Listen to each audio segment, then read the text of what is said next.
Now, this morning, I ask you to kind of bear with me because I'm going to roll out a story that I know that I have shared with you before.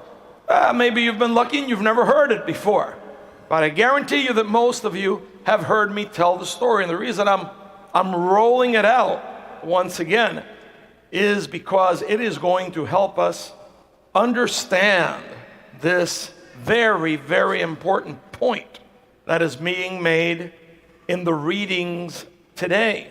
And it's the story of that father who had two kids that were very, very different. If you're a parent and you have more than one kid, you can relate to this because kids are not identical, that's for sure. Well, the two sons that this man had, one of them, one of them was never happy. He was a total pessimist, this kid. The other guy was happy. Sometimes too happy, so happy that people couldn't keep up with his happiness. So the father wanted to even them out, he wanted to bring a little balance to them. So he tried an experiment and he decided that he was going to lock up the unhappy kid in a room for 24 hours. And he was going to put him in there with his favorite snacks, his favorite toys, his favorite games. And he said, my God, after 24 hours of being in there with that, he's got to be happier. He's got to come out happier. And then the other kid, he said, okay, look, I'm just going to temper him a little bit. And he's going to put that kid in a room, try to take the edge, a little edge off that happiness. He's going to stick that kid in a room that was full of chicken poop. And that's what he did. He put one in there. He said, I'll be back in 24 hours. But the other guy in the other room said, I'll be back in 24 hours. And so he waited, and he was cautiously optimistic. And he went to the first room where he put the one kid who was always unhappy, always complaining about this, that, or the other thing. And he opened the door, and the kid was sitting there in the middle of the room, crying, absolutely miserable. And he said, son, I don't get it. How can you be so miserable? Here you've got all your favorite snacks, your favorite toys, your favorite games. Doesn't this make you happy? You say, oh yeah, Dad, it did, but I got bored right away, and I just want something else, and blah, blah, blah, blah, blah. And he said, oh God, what a disaster. He's more miserable than ever. Went to the other room, and he said, oh, let's see what happens here. And as he opened the door, he could hear all this, like a party going on in there.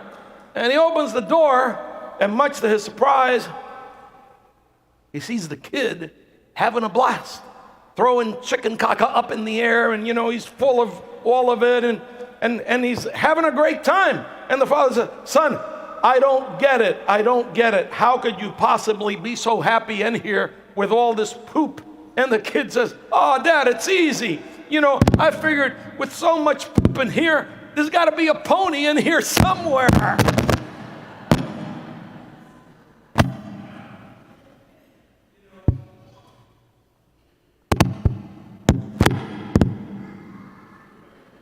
Maybe I better go up there or not move too much. Let me just go up there. Make life easier.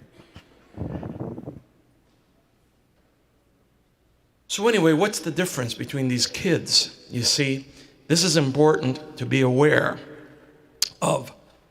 Their behavior is driven by two different realities. The first kid, the unhappy kid, is totally driven by his passions, by whatever he feels like doing.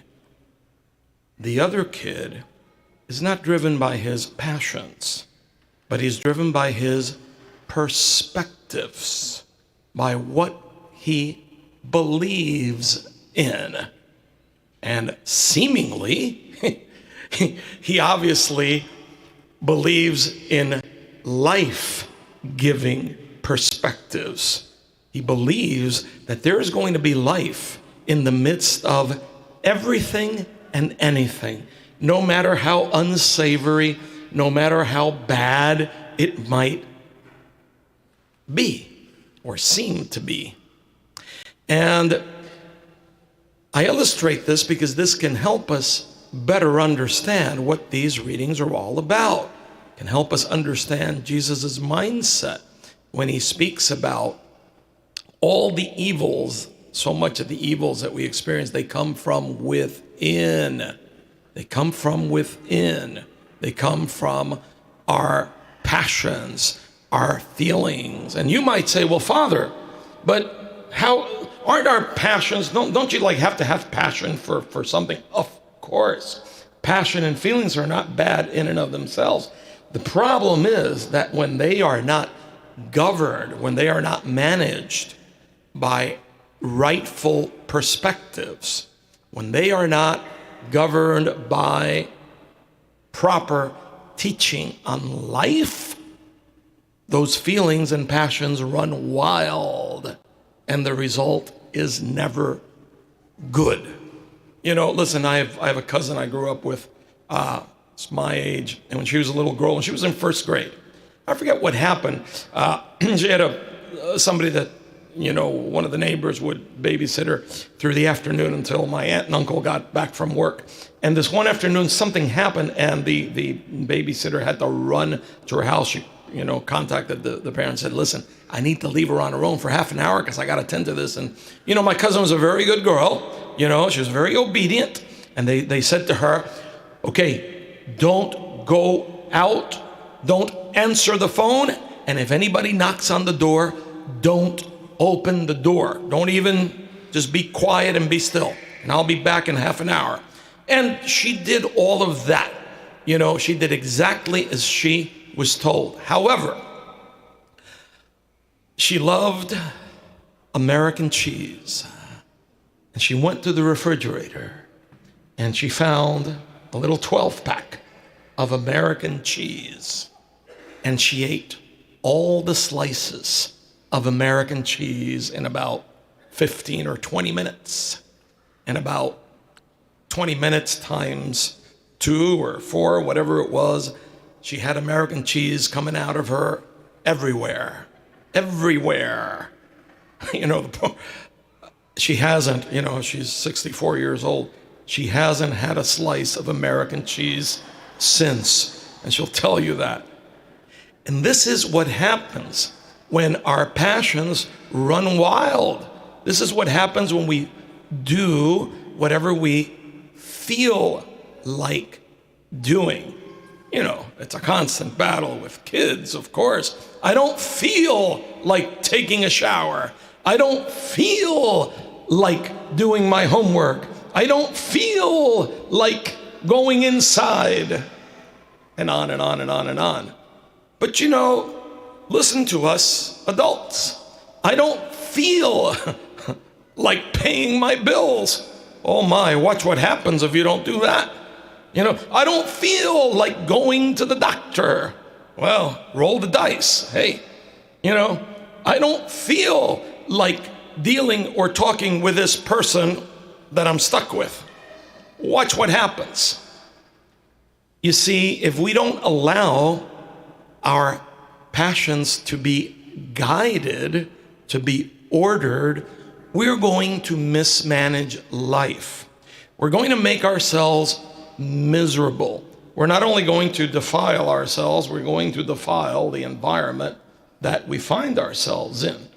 And of course, the whole point of these readings on Sunday is to emphasize the importance of God's teachings, of the commandments, of God's perspectives.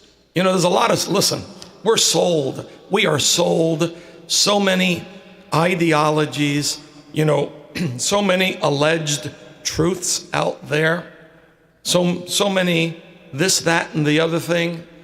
But the veracity of all of those realities that were being sold, all those perspectives that were being sold, they're only true insofar as they are in harmony with God's teachings because they're all about life.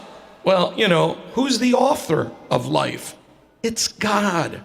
We're so foolish sometimes, and myself included, when I forget that, hey, wait a second, there is a method to the madness. There is a reason why God says this, why the church teaches this or that. And we're so foolish to not believe that. And then, sometimes far too late, after much damage done, we realize, I guess I was wrong. Didn't work out the way I thought it would work out.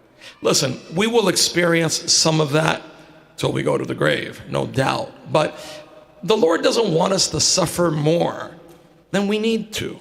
Lord wants us to be full of life. Lord wants us to experience as much joy as we can down here when we, again, we complain so much about what's happening in society. Rightfully so. There are good things happening in society as well, but the dysfunction is so evident to us, especially to us who are here, right? Well, there's a reason for that. And the reason is a massive drifting, massive oblivion to God's teachings, to the order that he has set for life. So if you believe in the wrong thing, you believe in distorted realities, you're going to manage your own reality wrongly. You're going to manage it recklessly. May the Lord help us to examine our lives at the current moment and help us to identify those areas in our lives where maybe we are not so much being driven by reason, but where we're being driven by just irrationality and our own rampant desires to have whatever we want, when we want it, as such. May the Lord help us to bring greater order to our lives so that we can be happier, so that we can rise above whatever unsavory realities we may have to contend with, so we can keep trying to find our ponies everywhere all the time.